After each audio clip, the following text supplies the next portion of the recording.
नमस्कार, जय जय श्री सीताराम।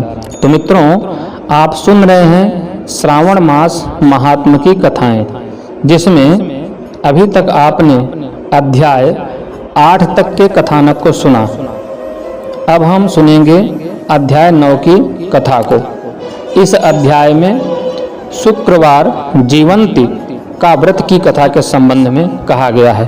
तो आइए मित्रों, बिना विलंब के शुरू करते हैं श्रवण मास महात्म अध्याय 9 की कथा को। ईश्वर बोले, हे सनत कुमार, इसके बाद अब मैं शुक्रवार व्रत का आख्यान कहूँगा, जिसे सुनकर मनुष्य संपूर्ण आपदा से मुक्त हो जाता है। लोग इससे संबंधित एक प्राचीन इतिहास का वर्णन करते हैं। पांड्य वंश में उत्पन्न एक सुशील नामक राजा था। अत्यंत प्रयत्न करने पर भी उसे पुत्र प्राप्ति नहीं हो सकी। उसकी सर्वगुण संपन्न सुकेशी नामक भार्या थी। जब उसे संतान न हुई तब वह बड़ी चिंता में पड़ गई। तब स्त्री स्वभाव के कारण अति साहसयुक्त मन वाली उसने मासिक धर्म के समय प्रत्येक महीने में वस्त्र के टुकड़ों को अपने उदर पर बांधकर उदर को बड़ा बना लिया और अपनी प्रसूति का अनुकरण करने वाली किसी अन्य गर्भिणी स्त्री को ढूंढने लगी। भावी देवयोग से उसके पुरोहित की पत्नी गर्भिणी थी। तब कपट करने वाली राजा की पत्नी ने किसी प्रसव कराने वाली को इस कार्य में लगा दिया और उसे एकांत में बहुत धन देकर वह रानी चली गई। उसके बाद रानी को गर्भिणी जानकर राजा ने उसका पुंसवन और अनवलोभन संस्कार किया। 8वां महीना हो जाने पर सीमंतोन्नयन संस्कार के समय राजा अत्यंत हर्षित हुआ। इसके बाद उस पुरोहित पत्नी का प्रसव काल सुनकर वह रानी भी उसी के समान सभी प्रसव संबंधी चेष्टाएं करने लगी। पुरोहित की पत्नी चूंकि पहली बार गर्भवती थी, अतः प्रसूति कार्य के प्रति वह अनभिज्ञ थी। केवल प्रसव कराने वाली दाई के ही कहने में ही स्थित थी। तब उस दाई ने पुरोहित पत्नी के साथ छल करते हुए उसके नेत्र पर पट्टी बांध दी और प्रसव के समय उसके पैदा हुए पुत्र को किसी के हाथ से रानी के पास पहुंचा दिया।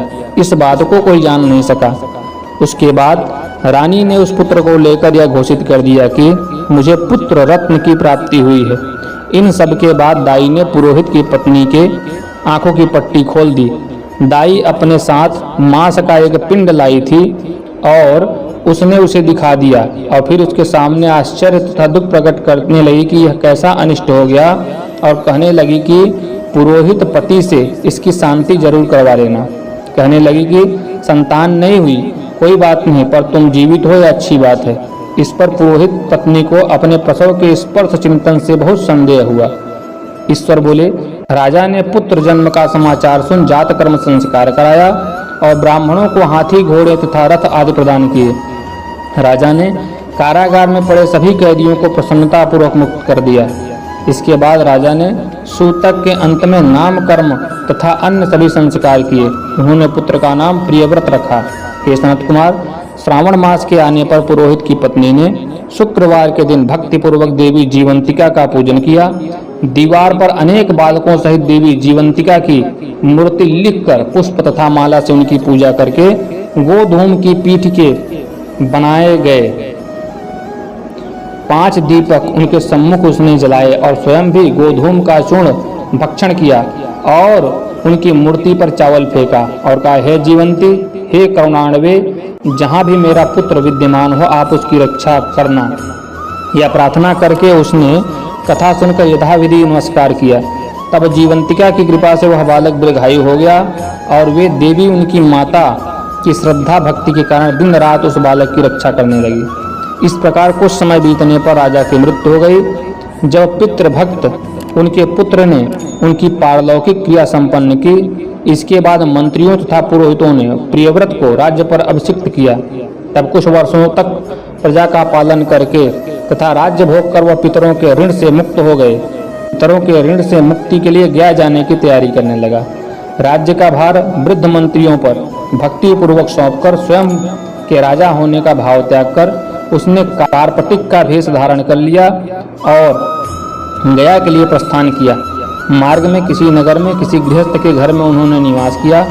उस समय उस गृहस्थ की पत्नी को प्रसव हुआ था। इसके पहले खष्टी देवी ने उसके 5 पुत्रों को उत्पन्न होने के 5वें दिन मार दिया था। यह राजा भी उस समय 5वें दिन ही वहां गया हुआ था। रात में राजा के सो जाने पर उस बच्चे को ले जाने के लिए खष्टी देवी आई। जीवंतिका देवी ने उस खष्टी देवी को यह कहकर रोका कि राजा को लांग कर मत जाओ। तब जीवंतिका के रोकने पर वह खष्टी जैसे ही आई वैसी चली गई।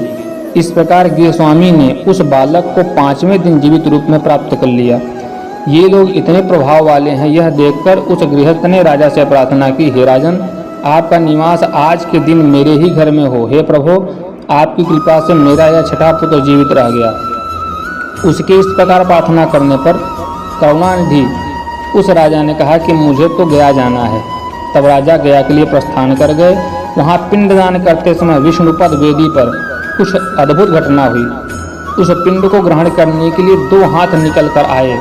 तब महान विस्मय युक्त राजा संशय में पड़ गए और पुनः पिंडदान कराने वाले ब्राह्मण के कहने पर उन्होंने विष्णुपद पर पिंड रख दिया। इसके बाद उन्होंने किसी ज्ञानी तथा सत्यवादी ब्राह्मण से इसके विषय में पूछा।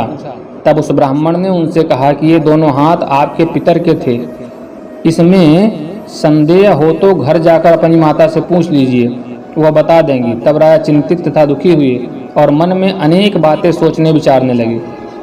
वे यात्रा करके पुनः वहां गए जहां वह बालक जीवित हुआ था। उस समय भी उस स्त्री को पुत्र उत्पन्न हुआ था और वह उसका 5वां दिन था। वह जो दूसरा पुत्र हुआ था उसे लेने रात में फिर वही खष्टी देवी आई। तब जीवंतिका के दोबारा रोके जाने पर उस खष्टी देवी ने उनसे कहा, इसका ऐसा क्या कृत्य है, अथवा क्या इसकी माता तुम्हारी व्रत करती है जो तुम रात दिन इसकी रक्षा करती हो। तब खष्टी का यह वचन सुनकर जीवंती ने धीरे से मुस्कुराकर सारा कारण बताया। उस समय राजा सैन का बहाना बनाकर वास्तविकता जानने के लिए जाग रहा था। अतः उन्होंने जीवंती और खष्टी दोनों की बातचीत सुन ली। जीवंती ने कहा, हे खष्टी, श्रावण मास में शुक्रवार को इसकी माता मेरे पूजन में रत रहती है और व्रत के संपूर्ण नियम का पालन करती है। वह सब मैं आपको बताती हूँ। वह हरे रंग का वस्त्र तथा कंचुकी नहीं पहनती और हाथ में उस रंग की चूड़ी भी धारण नहीं करती। वह चावल के धोने के जल को कभी नहीं लांघती, हरे पत्तों के मंडप के नीचे नहीं जाती और हरे वर्ण का होने के कारण करेले का साग भी वह नहीं खाती। यह सब वह मेरी प्रसन्नता के लिए करती है, अतः मैं उसके पुत्र को किसी को मारने नहीं दूंगी। यह सुनकर राजा प्रियव्रत अपने नगर को चले गए। उनके देश के सभी नागरिक स्वागत के लिए आए। तब राजा ने अपनी माता से पूछा, हे माता, क्या तुम जीवंतिका देवी का व्रत करती हो?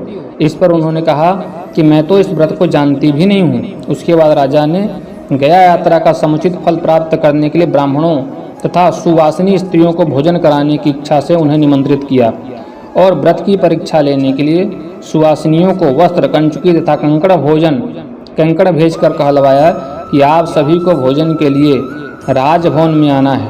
तब पुरोहित की पत्नी ने दूत से कहा कि मैं हरे रंग की कोई वस्तु भी कभी ग्रहण नहीं करती हूँ।